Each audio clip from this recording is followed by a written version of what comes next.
नमस्कार विद्यार्थी मित्रों, हूँ जयेश पुजारा नवनिर्माण विद्यालय ऑनलाइन एज्युकेशन में आपનું हार्दिक स्वागत करूँ छूँ।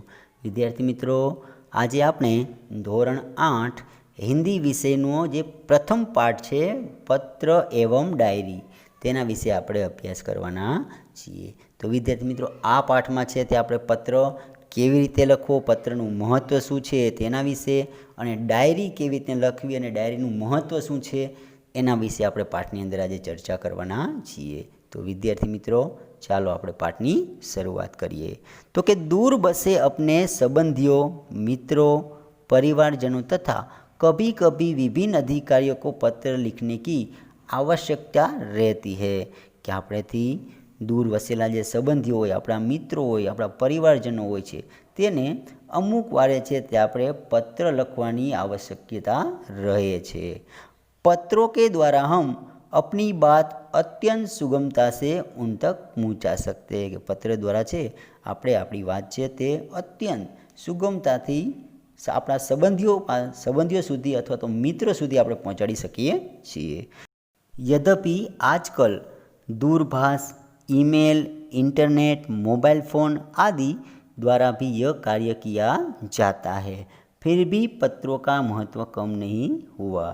कि आज आपणे जोईए तो अत्यारे इंटरनेट है, ईमेल है, मोबाइल है, आ बधानो उपयोग अत्यारे वधी गयो छे अने एना द्वारा पण आपणा सगा संबंधीओ अने मित्रोने छे ते आपणे संदेशो छे ते पहोंचाडी सकीए छीए। परंतु हजू पण पत्रनुं महत्व छे ते ओछुं थयुं नथी। कारण के पत्र के द्वारा विस्तार से अपनी बात व्यक्त की जा सकती है। कि पत्र द्वारा छे आपणी बात होय विस्तारथी छे ते आपणे व्यक्त करी सकीए छीए। त्यार पछी पत्र के द्वारा विचारों को प्रेषित करना अन्य साधनों की अपेक्षा सस्ता है। कि पत्र द्वारा छे ते आपणे विचारो होय ए आपणा विचारोने व्यक्त करवा बीजा साधनों करता ए सस्ता पड़े छे। अधिकारियों तक अपनी बात पहुंचाने, शिकायत करने, आवेदन या प्रार्थना आदि के लिए केवल पत्रों का ही सहारा लिया जा सकता है, अन्य साधनों का नहीं। कि अधिकारीओ सुधी आपणी बात पहोंचाडवा माटे, पछी आपणी फरियाद करवा माटे, आवेदन आपवा माटे, प्रार्थना माटे वगैरे माटे छे तो केवल मात्र ने मात्र पत्र छे एनो सहारो लेवामां आवे छे, बीजा साधनोनो नहीं।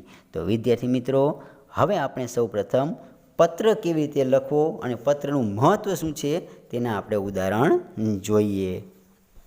तो पहले देखते हैं पत्र लेखन के लिए ध्यान देने योग्य महत्वपूर्ण बातें। पत्र में सबसे ऊपर बाईं ओर अपना पूरा पता और दिनांक लिखें। जिस पत्र में लिखना हो उसके लिए बाईं ओर शिष्ट भाषा में संबोधन लिखें और इसके बाद पत्र के मुख्य कलेवर में विषय वस्तु प्रस्तुत करें। पत्र के अंत में नीचे बाईं ओर पत्र लिखने वाले अपना संबंध और नाम लिखे। पत्र में मित्र या सखी या अपने से छोटों के लिए तुम सर्वनाम तथा अपने से बड़ों के लिए आप सर्वनाम का प्रयोग करें। पत्र अधिक लंबा न हो और उसमें आवश्यक बातें ही लिखी जाए। पत्र में बोलचाल की सरल भाषा का प्रयोग करना चाहिए। अब हम देखते हैं पत्र के प्रकार। तो पहला प्रकार है व्यक्तिगत पत्र। तो व्यक्तिगत पत्र में भी उसके प्रकार है निमंत्रण पत्र, बधाई पत्र, आश्वासन पत्र, अनुमति पत्र। दूसरा प्रकार है व्यावसायिक पत्र। तीसरा कार्यालयी पत्र। चौथा है प्रार्थना पत्र। तो अब हम पत्र के उदाहरण देखते हैं। तो पहले हम निमंत्रण पत्र का उदाहरण देखते हैं।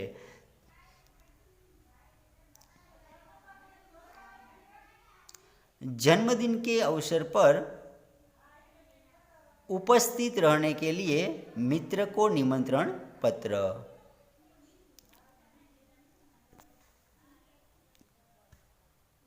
बुधनगर सोसाइटी, लिंबायत, सूरत 394-210, 8 अगस्त 2011। प्रिय मित्र स्नेहल, सप्रेम स्मरण। तुम्हें यह जानकर खुशी होगी कि अगले रविवार को मेरा जन्मदिन है। इस बार तो छुट्टी के दिन ही मेरा जन्मदिन है, इसीलिए मैं अपने सभी मित्रों को बुलाना चाहता हूँ और उन सबको आज निमंत्रण भेज रहा हूँ। तुम जानते ही हो कि सालगिरह का दिन कितने आनंद का दिन होता है। उस दिन हमारे कई रिश्तेदार भी यहाँ आएंगे। विपिन, साजिद, प्रशांत, सानिया आदि सब अवश्य आएंगे। मैं चाहता हूँ कि तुम भी उस दिन यहाँ जरूर आओ। यदि तुम नहीं आओगे तो हम सबको बुरा लगेगा। हम तो उस दिन सारा समय आनंद में बिताना चाहते हैं। दिन भर भोजन, जलसा, खेल आदि होगा और रात को सिनेमा देखने भी जाएंगे। मुझे आशा है कि इन अवसर पर तुम भी जरूर आओगे और मेरे उत्साह और आनंद को बढ़ाओगे। तुम्हारे माता पिता को सादर चरण स्पर्श, छोटे भाई कमल और बहन संगीता को प्यार। तुम्हारे आगमन की प्रतीक्षा करूँगा। तुम्हारा मित्र साहिल। अब हम दूसरा पत्र देखते हैं। उदाहरण वह है बधाई पत्र। तो सालगिरह, जन्मदिन पर बधाई पत्र। शांति सदन, रावपुरा, बड़ौदा, 10 अगस्त 2011। प्रिय मित्र साहिल, सप्रेम स्मरण। कल ही तुम्हारा पत्र मिला तो हम सब बहुत खुश हुए। हमें तुम्हारी सालगिरह का निमंत्रण भी मिला और यह जानकर विशेष प्रसन्नता हुई कि कल ही तुम्हारी सालगिरह है। इधर माँ कुछ दिनों से बीमार रहती है और पिताजी को तो सुबह 10 बजे ही दफ्तर जाना पड़ता है। दर्शना को भी सुबह स्कूल जाना पड़ता है और वह तो है भी छोटी। इसी कारण घर का बोझ मुझ पर ही है। अब तुम ही कहो, यह सारा बोझ किसको सौंपकर तुमसे आ मिलूं? मेरे दिल में तो बहुत होता है कि इस शुभ अवसर पर उड़कर तुम्हारे पास आ जाऊं, परंतु घर की स्थिति का विचार करके विवश हो जाता हूँ और मन करते हुए भी नहीं आ सकता। तुम तो अब 1 साल बड़े हो गए हो। इस अवसर पर मैं तुम्हें बधाई क्यों ना दूँ? मैं तो चाहता हूँ कि बार बार तुम्हारी सालगिरह आया करे और हमें खुशियाँ मनाने का मौका मिले। इस मंगल अवसर पर उपस्थित न रह सकते हुए भी मेरे दिल में तुम्हारे लिए शुभकामना है। मैं चाहता हूँ कि ईश्वर तुम्हें चिरंजीव रखे और तुम्हारा नया वर्ष शुभदायी हो। तुम्हारा मित्र स्नेहल। अब हम तीसरा प्रश्न का उदाहरण देखते हैं। तीसरा पत्र है आश्वासन पत्र। खेल महाकुंभ में असफल होने के लिए अच्छा प्रदर्शन नहीं करने पर सखी को आश्वासन पत्र। मातृछाया, स्टेशन रोड, कालूपुर, अहमदाबाद, 17 नवंबर 2011। प्रिय सखी जागृति, सप्रेम स्मृति। आज तुम्हारे पिताजी से फ़ोन द्वारा पता चला कि तुम खेल महाकुंभ में चक्र फेंक प्रतियोगिता में असफल रही हो। इस समाचार से मुझे बहुत दुख हुआ कि तुम्हारा इस प्रतियोगिता में प्रदर्शन अच्छा नहीं रहा।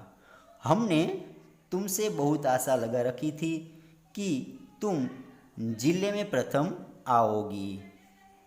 प्रिय सखी, खेल में हमेशा जीतना ही महत्वपूर्ण ही नहीं होता। अब जो कुछ होने वाला था हो गया है, इसलिए उसका शोक न करना चाहिए और इस असफलता से निराश भी न होना चाहिए। असफलता भी सफलता का सोपान है। सफलता उन्हीं के चरण चूमती है जो अपने ध्येय प्राप्ति के मार्ग में डटे रहते हैं। अब निराशा या हतोत्साह होने से कोई फायदा नहीं है। मैं चाहती हूँ कि अब तुम दुगने उत्साह से अभ्यास करो तो अगले साल तुम्हें अवश्य सफलता मिलेंगी और तुम अपने ज़िले में ही नहीं गुजरात में प्रथम आओगी। मुझे आशा है कि तुम मेरी बात मानोगी और अपने अभ्यास में मनोयोग से लग जाओगी। तुम्हारी सखी अवनी।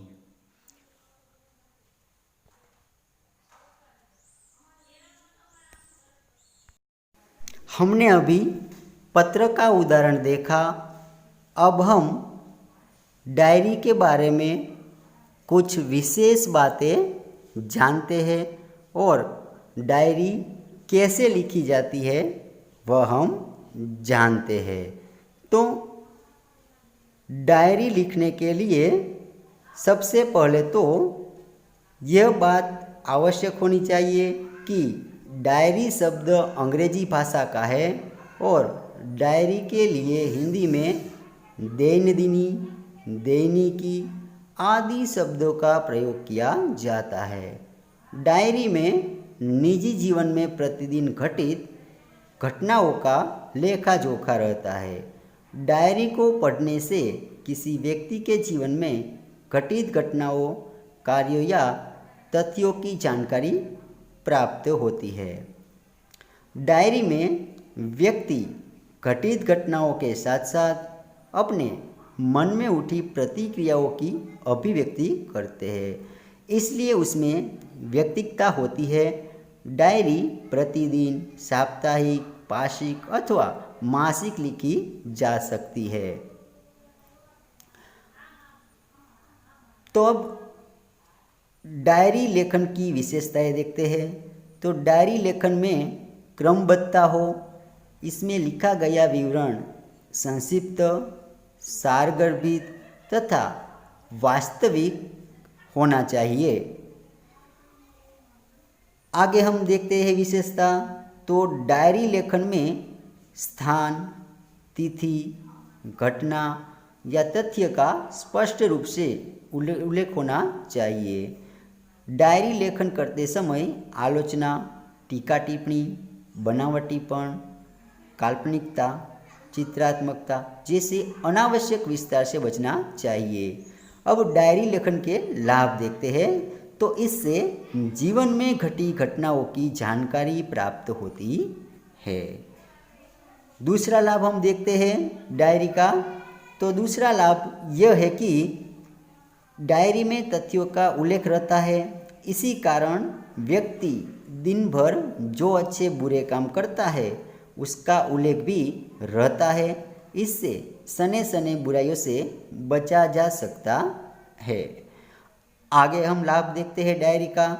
तो यह डायरी का लाभ है कि डायरी ही ऐसा दस्तावेज है जिसे पढ़कर किसी व्यक्ति के जीवन के पिछले अनुभवों तथा घटनाओं की जानकारी और वह भी संबंधित व्यक्ति के शब्दों में प्राप्त की जा सकती है। तो अब हम डायरी का उदाहरण देखते हैं। तो पहला उदाहरण है किसी एक पूरे दिन के अपने अनुभव का विवरण। अहमदाबाद 16 अक्टूबर 2013। कल 16 अक्टूबर थी, नवरात्रि का पहला दिन। एक तरफ मन में उमंग और दूसरी तरफ चिंता थी। उमंग इस बात की थी कि डांडिया रस देखने खेलने को मिलेगा। वाघ की मधुर धुनों कानों में रस तोलेंगी। चिंता इस बात की थी कि कुछ ही दिनों में प्रथम सत्र की परीक्षाएं होने वाली थी। पहला प्रश्न पत्र अंग्रेजी का था। पता नहीं इस विषय के प्रति मुझे क्यों अरुचि है। थोड़ी तैयारी की थी पर बहुत काम बाकी था। चिंता न कर, क्या सब कुछ अम्बा मैया पर छोड़कर निश्चित हो गया। तो बाल दोस्तों, यहाँ हमने पत्र के उदाहरण देखे और डायरी के कई उदाहरण देखे। मैं आशा रखता हूँ कि आपको पत्र एवं डायरी कैसे लिखी जाती है उसका पता चल गया होगा और इसके साथ ही हमारा ये इकाई समाप्त होता है। धन्यवाद।